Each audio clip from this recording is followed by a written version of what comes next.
Memasuki abad ke-21, ada banyak perubahan yang terjadi secara global.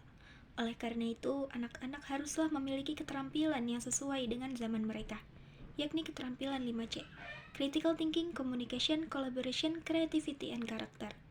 Dalam menunjang aspek tersebut, diperlukan penanaman moral dalam diri tiap anak sebagai peserta didik. Tapi bagaimana ya mengenai teori perkembangan moral peserta didik di tingkat sekolah dasar?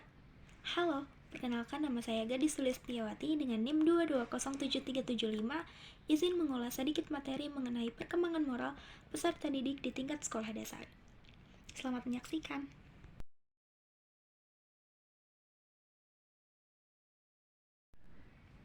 Teori perkembangan moral yang ditawarkan oleh Lawrence Kohlberg merupakan pengembangan dari pendahulunya, yakni Jean Piaget. Kohlberg mengatakan bahwa perkembangan moral merupakan proses penalaran, di mana semakin matang usia seseorang, maka semakin tinggi penalaran moralnya.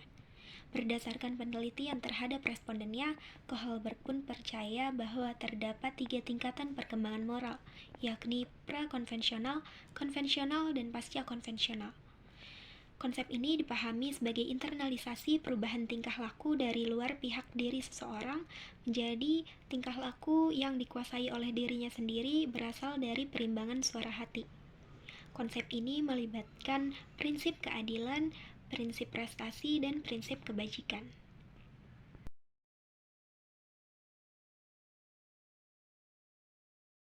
Nah, selanjutnya di sini saya akan menjelaskan tentang tugas-tugas perkembangan moral pada anak sekolah dasar. Jadi, beberapa tugas-tugas yang relevan dengan perkembangan moral anak sekolah dasar itu adalah yang pertama, pengembangan moral, nilai, dan kata hati.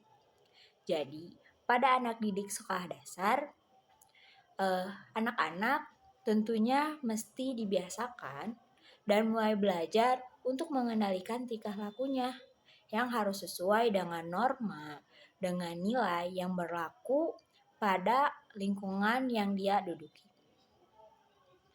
Anak hendaknya dibiasakan untuk mentaati peraturan, juga menerima tanggung jawab yang diberikan oleh guru maupun oleh orang tua. Sehingga dia dapat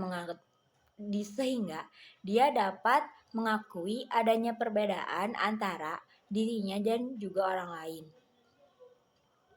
Nah, jika anak telah menguasai tahap perkembangan tugas yang tadi, maka selanjutnya anak akan mengembangkan sikap terhadap kelompok dan juga lembaga-lembaga sosial yang lainnya.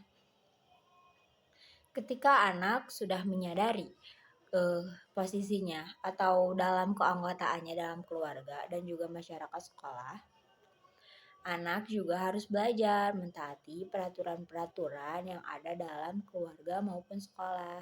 Jadi, anak sudah bisa membedakan dirinya di sekolah, dia sebagai siswa, dan juga anak bisa mengendalikan dirinya bahwa di rumah dia adalah sebagai seorang anak.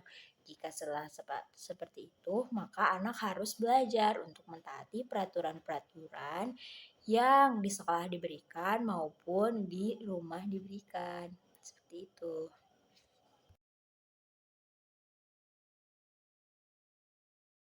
Perkenalkan, nama saya Dini Suryaningsih dari kelompok 7 dengan NIM 2209064.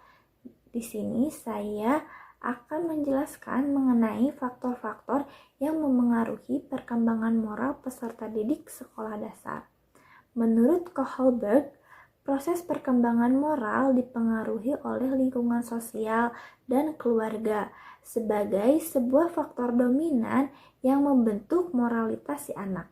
Sementara itu, menurut Juria 2007.40, faktor pendukung penanaman nilai moral pada anak usia dini yaitu karena anak hanya menurut terhadap salah satu orang tua. Harapan orang tua agar anak tidak terpengaruhi oleh lingkungan sekitar. Perhatian orang tua dan orang di sekitar kepada anak. Orang tua memberikan pembelajaran agama kepada anak serta pembiasaan tidur siang.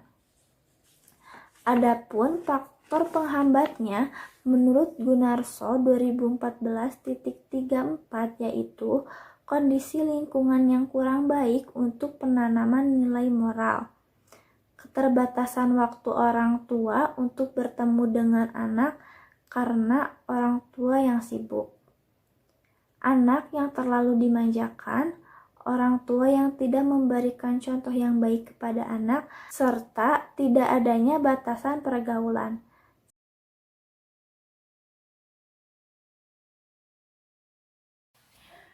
Berikutnya ada tips-tips untuk mengoptimalisasi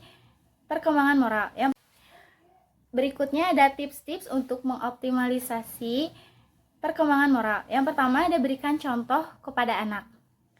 Langkah pertama ini yaitu kita sebagai orang tua bisa memberikan contoh kepada anak. Karena apa?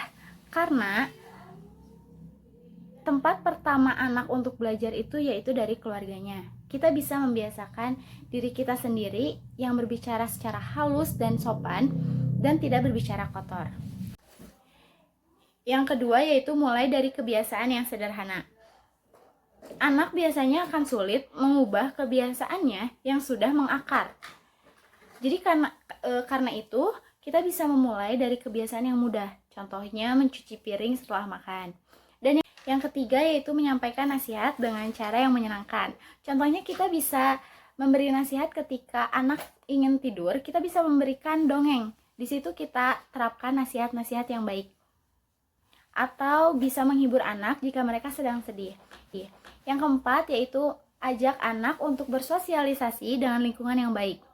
Kita bisa mengajak anak untuk sosialisasi dengan tetangga di lingkungannya, tetapi dalam tanda kutip di sini tetangga yang positif, yang tidak berdampak buruk kepada anak. Yang kelima yaitu jangan paksa anak untuk melakukan sesuatu. Ketika kita memberi nasihat dan anak tidak mendengarkannya, kita jangan sampai terpancing emosi, marah, hingga membentak, apalagi menggunakan fisik. Jangan pernah menyerah untuk menasihati anak, tetapi jangan sampai kita juga emosi kepada anak tersebut yang tidak mendengarkan nasihat kita.